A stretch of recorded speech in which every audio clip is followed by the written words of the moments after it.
ಎಲ್ರಿಗೂ ನಮಸ್ಕಾರ. ಇವತ್ತು ಎಲ್ಲ ಪತ್ರಿಕಾ ಮಿತ್ರರಿಗೂ ಕೂಡ ಸ್ವಾಗತ ಬಯಸ್ತಾ, ಮೊದಲಿಗೆ ಇಲ್ಲಿರ್ತಕ್ಕಂಥ ಎಲ್ಲ ನಮ್ಮ ಸ್ನೇಹಿತರನ್ನ ಪರಿಚಯ ಮಾಡಿಕೊಡ್ತೀನಿ. ನಮ್ಮ ಪರಿಚಯ ಎಲ್ಲ ಗೊತ್ತಿರೋದಲ್ಲ. ಈ ದಿನದ ಪತ್ರಿಕಾಗೋಷ್ಠಿ ವಿಚಾರ ಏನು ಅಂತಂದರೆ, ಕೋಲಾರ ಹಾಲು ಒಕ್ಕೂಟದಲ್ಲಿ ಕ್ಷೇತ್ರ ವಿಂಗಡಣೆ ಮಾಡುವಾಗ ತಾರತಮ್ಯ ಮಾಡಿ ವೈಜ್ಞಾನಿಕವಾಗಿ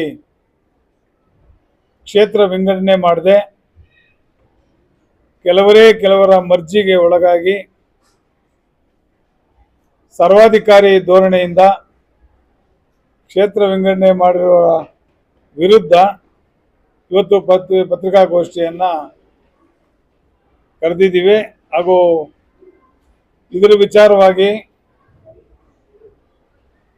ಕಾನೂನಿನ ಪ್ರಕಾರ ಕೋಲಾರ ಹಾಲು ಒಕ್ಕೂಟ ಮತ್ತು ಚಿಕ್ಕಬಳ್ಳಾಪುರ ಹಾಲು ಒಕ್ಕೂಟ ಬೇರೆ ಬೇರೆ ಒಕ್ಕೂಟಗಳಾದ ನಂತರ ಇಲ್ಲಿನ ಆಡಳಿತ ಮಂಡಳಿ ರಚನೆಗೋಸ್ಕರ 13 ಜನ ಚುನಾಯಿತ ನಿರ್ದೇಶಕರು ಇರಬೇಕು ಅನ್ನೋ ಒಂದು ನಿಟ್ಟಿನಲ್ಲಿ 859 ಸಂಘಗಳು ಪೂರ್ತಿ ಜಿಲ್ಲೆಯಲ್ಲಿ ಇದ್ದು, ಅವುಗಳಲ್ಲಿ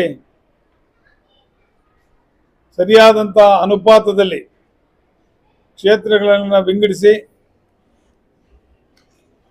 859 ಡಿವೈಡೆಡ್ ಬೈ 11 ಇದರ ಪ್ರಕಾರವಾಗಿ ಕ್ಷೇತ್ರಗಳನ್ನು ಮಾಡಬೇಕಾಗಿತ್ತು. ಆದರೆ ನಮ್ಮ ಕೋಲಾರ MD ಆದಂಥ ಗೋಪಾಲ್ ಮೂರ್ತಿಯವರು ಮತ್ತೆ ಇನ್ನೂ ಅನೇಕ 2-3 ಪ್ರಭಾವಿ ರಾಜಕಾರಣಿಗಳು, ಸಂಸ್ಥೆಯ ಮಾಜಿ ಅಧ್ಯಕ್ಷರು ಮತ್ತು ಇನ್ನೊಬ್ಬ ಪ್ರಭಾವಿ ರಾಜಕಾರಣಿ ಸೇರಿ ಎಲ್ಲ ಕಡೆ ಕ್ಷೇತ್ರಗಳನ್ನು ಸರಿಯಾಗಿ ಮಾಡದೆ ಎಲ್ಲರಿಗೂ ಕೂಡ ವಂಚನೆ ಮತ್ತು ದ್ರೋಹನ ಮಾಡಿರ್ತಾರೆ. ಮೊದಲನೇದಾಗಿ ಏನು ಅಂತಂದರೆ, ಜಂಟಿ ನಿಬಂಧಕರು, ಬೆಂಗಳೂರು ಜಂಟಿ ನಿಬಂಧಕರಾದಂಥ ಅಶ್ವಥ್ ನಾರಾಯಣರವರು ಒಂದು ಆದೇಶನ ಮಾಡ್ತಾರೆ. ತಾರೀಕು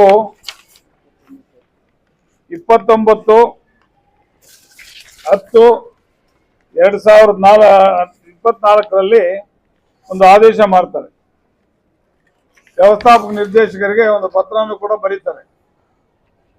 ಏನು ಅಂತಂದರೆ, ಯಾವ ರೀತಿ ಕ್ಷೇತ್ರಗಳನ್ನು ಮಾಡಬೇಕು ಮತ್ತು ಕ್ಷೇತ್ರಗಳನ್ನು ವಿಂಗಡಣೆ ಆದಮೇಲೆ ಸಾರ್ವಜನಿಕರಿಂದ ಮತ್ತು ಸಂಘಗಳಿಂದ ಆಕ್ಷೇಪಣೆಗಳನ್ನ ಪಡೆದುಕೊಂಡು ತದನಂತರ ಸಾಮಾನ್ಯ ಸಭೆ ಅಂದರೆ ಜನರಲ್ ಬಾಡಿನಲ್ಲಿಟ್ಟು ಅದನ್ನು ಅಪ್ರೂವಲ್ ಮಾಡಿ ತದನಂತರ ಕ್ಷೇತ್ರಗಳ ವಿಂಗಡಣೆ ಮಾಡಬೇಕು ಅಂತೇಳಿ ಒಂದು ಆದೇಶನ ಕಳಿಸ್ತಾರೆ.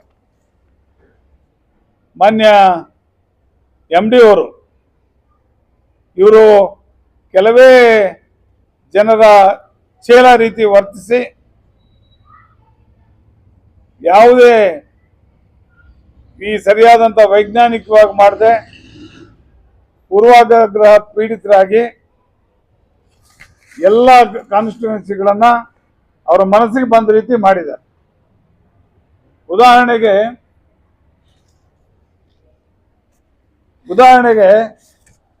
ನಮ್ಮ ತಾಲೂಕಿಂದ ತೆಗೆದುಕೊಂಡ್ರೆ ಮುಳಬಾಗಿಲು ಪೂರ್ವ, ಮುಳಬಾಗಿಲು ಪಶ್ಚಿಮ ಅಂತ ಮಾಡಿದ್ದಾರೆ.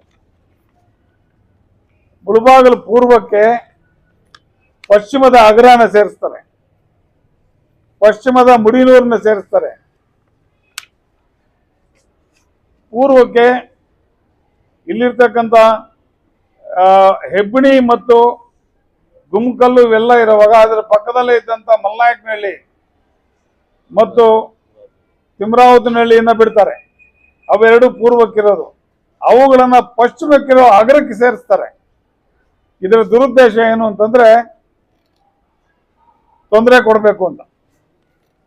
ಇದು ಬಹಳಷ್ಟು ತಪ್ಪುಗಳಾಗಿದೆ. ಇದರ ವಿರುದ್ಧ ಈಗಾಗಲೇ ನಾವು ಮೊದಲು ಆಡಳಿತಾಧಿಕಾರಿಯವರಿಗೆ ಒಂದು ಅರ್ಜಿನ ಕೂಡ ಕೊಟ್ಟಿದ್ವಿ. ಆಡಳಿತಾಧಿಕಾರಿಗೆ ಅರ್ಜಿ ಕೊಟ್ಟರು ಕೂಡ ಅದನ್ನ ಪರಿಗಣನೆಗೆ ತಗೊಳ್ಳದೆ, ಯಾರನ್ನು ಗಣನೆಗೆ ತಗೊಳ್ಳದೆ, ಆಡಳಿತಾಧಿಕಾರಿಯಾಗಿ ಅಸಿಸ್ಟೆಂಟ್ ಕಮಿಷನರ್ ಅವರು ಚೈತ್ರಾ ಮೇಡಮ್ ಅವರು ಇದ್ದಾರೆ. ಬಹುಶಃ ನನಗನ್ನಿಸ್ತದೆ ಅದನ್ನ ಅವ್ರ ಗಮನಕ್ಕೂ ತರದೆ ಇವರು ಈ ರೀತಿ ಮಾಡಿದ್ದಾರೆ. ಇದು ಎಲ್ಲ ಕೂಡ ಏನು ಗೋಪಾಲ್ ಮೂರ್ತಿ MD ಆಗಿರ್ತಕ್ಕಂಥವ್ರು, ಇವರು ಮತ್ತು ಏನು ಪ್ರಭಾವಿ ಇಬ್ಬರು ರಾಜಕಾರಣಿಗಳಿದ್ದಾರೆ ಈ ಪಟ್ಟಿನ ತಯಾರು ಮಾಡಿದ್ದಾರೆ. ಇದು ನಿಜಕ್ಕೂ ಕೂಡ ಸಹಕಾರ ಸಂಘಗಳ ಕಾಯ್ದೆ 13(2) ಪ್ರಕಾರ ಇಲ್ಲ ಇಲ್ಲಿ ಮಾಡಿರೋ ಪಟ್ಟಿ. ಮುಳಬಾಗಿಲಿನಲ್ಲಿ ಮಾಡಿರ್ತಕ್ಕಂಥ ಪಟ್ಟಿ ಏನು ಸಹಕಾರ ಕಾಯ್ದೆ 13(2) ಪ್ರಕಾರ ಇಲ್ಲ. ಇದರ ಅನುಪಾತದಲ್ಲಿ ಅಂದ್ರೆ ವೈಜ್ಞಾನಿಕವಾಗಿ ಹತ್ತಿರ ಇರ್ತಕ್ಕಂಥ ಪಂಚಾಯತಿಗಳನ್ನ ಒಂದು ಕಡೆ ಹಾಕಬೇಕು ಅಂತಿದೆ. ಅದಕ್ಕೆ ವಿರುದ್ಧವಾಗಿ ನಕ್ಷೆ ಕೂಡ ಇದೆ. ಆ ನಕ್ಷೆನಲ್ಲಿ ಅಗರ ಎಲ್ಲೋ ಇದೆ, ತಿಮ್ರಾವತ್ನಲ್ಲಿ ಎಲ್ಲೋ ಇದೆ. ಅವೆರಡನ್ನು ಕೂಡ ಒಂದು ಕಡೆ ಸೇರಿ ಹಾಕಿದ್ದಾರೆ. ಇದು ನಿಜಕ್ಕೂ ಕೂಡ ಸರಿ ಇಲ್ಲ. ನಾವು ಆಡಳಿತಾಧಿಕಾರಿಯಲ್ಲಿ ಮನವಿ ಮಾಡಿದ್ದೀವಿ, ಈಗಾಗಲೇ ಒಂದು ಪತ್ರನ ಕೂಡ ಕೊಟ್ಟಿದ್ದೀವಿ. ಇದನ್ನ ಏನು ಇದಿದೆ ಹೆಚ್ಚು ಕಡಿಮೆ ಇದನ್ನ ಸರಿ ಮಾಡಿ, ಇಲ್ಲ ಅಂತಂದ್ರೆ ನಾವು ನ್ಯಾಯಾಲಯದ ಬಾಗಿಲನ್ನ ತಟ್ಟಬೇಕಾಗ್ತದೆ, ಜೊತೆಗೆ ನಾವು ಧರಣಿ ಕೂಡ ಮಾಡಬೇಕಾಗ್ತದೆ. ಕೋಚಿಮಲ್ನ ಮುಂದೆ ಧರಣಿ ಮಾಡಬೇಕಾಗ್ತದೆ. ಈ ಭ್ರಷ್ಟ ಅಧಿಕಾರಿ, ಭ್ರಷ್ಟ, ಅಯೋಗ್ಯ ಮತ್ತೆ ಯಾವುದೇ ಹಿಡಿತ ಇಲ್ಲದೆ ಇರತಕ್ಕಂಥ, ಕಾನೂನಿಗೆ ಮಾನ್ಯತೆ ಮಾಡದೇ ಇರತಕ್ಕಂಥ MD ಅವರನ್ನ ಈ ತಕ್ಷಣ ವರ್ಗಾವಣೆ ಮಾಡಬೇಕು. ಮತ್ತೆ ಇವನ್ನೆಲ್ಲ ಪುನರ್ ಪರಿಶೀಲನೆ ಮಾಡಿ ವೈಜ್ಞಾನಿಕವಾಗಿ ಮಾಡಬೇಕು ಅಂತೇಳಿ ನಾನು ಸರ್ಕಾರನ ಮತ್ತೆ ಆಡಳಿತಾಧಿಕಾರಿಯವನ್ನ ಆಗ್ರಹಿಸ್ತಾ ಇದ್ದೇನೆ. ಹೌದೌದು, ಕಾಂಗ್ರೆಸ್ನವ್ರು ಹೇಳ್ದಂಗೆ ಮಾಡಿದ್ದಾರೆ. ಹೌದು, ಈ ಏನು ಲಿಸ್ಟ್ ಮಾಡಿದ್ದಾರೆ ಕಾಂಗ್ರೆಸ್ನವ್ರು ಯಾವ ರೀತಿ ಹೇಳಿದ್ದಾರೆ ಅದ್ರ ಪ್ರಕಾರ ಮಾಡಿದ್ದಾರೆ.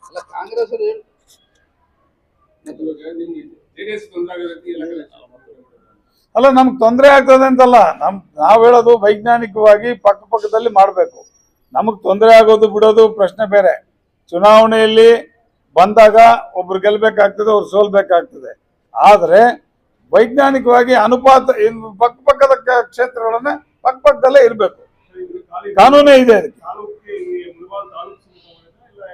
ಈ ಜಿಲ್ಲೆಯಲ್ಲೆಲ್ಲ ಮಾಡಿದ್ದಾರೆ, ನಮ್ಮ ತಾಲೂಕಲ್ಲಿ ಈ ರೀತಿ ತಾರತಮ್ಯ ಮಾಡಿದ್ದಾರೆ.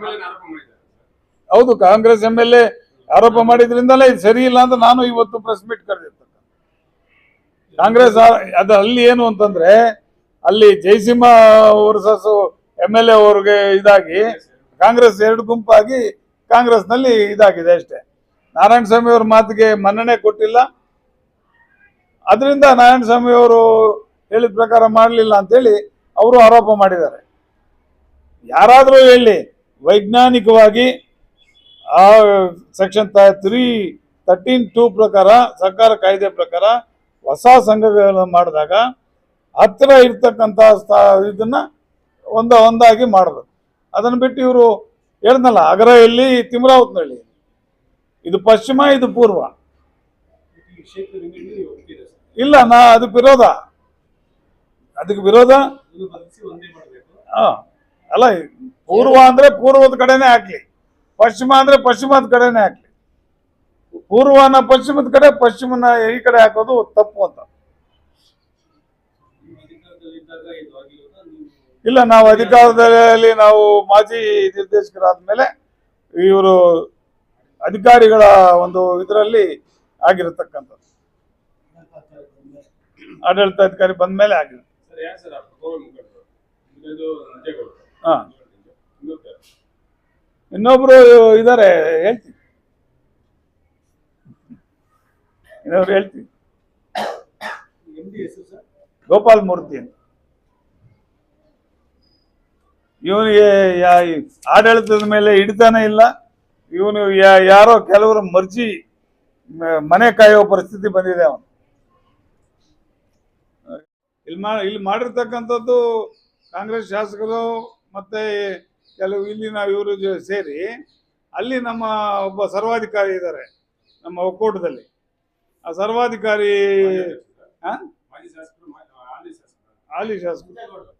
ಹಾಲಿ ಶಾಸಕರು ಮಾಜಿ ಅಧ್ಯಕ್ಷರು ಅವರು ಸರ್ವಾಧಿಕಾರದಿಂದ ಇದನ್ನ ಈ ರೀತಿ ಮಾಡಿದ್ದಾರೆ. ಎಲ್ಲ ನೀವು ಗೊತ್ತಿದೆ, ನೀವು ನಮ್ಮನ್ನೇ ಕೇಳಿದ್ರೆ ಹೇಗೆ?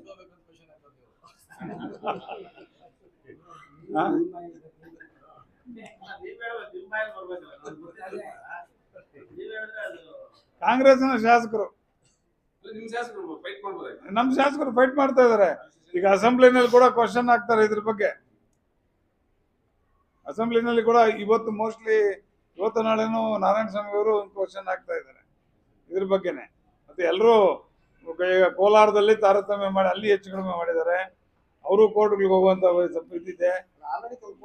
ಎಲ್ಲ ಆಲ್ರೆಡಿ ಕೆಲವರು ಕೋರ್ಟ್ಗೆ ಹಾಕಿದ್ದಾರೆ. ಕಾನೂನು ಚೌಕಟ್ಟು ಮೀರಿ ಮಾಡಿರೋದ್ರಿಂದ ನಾವು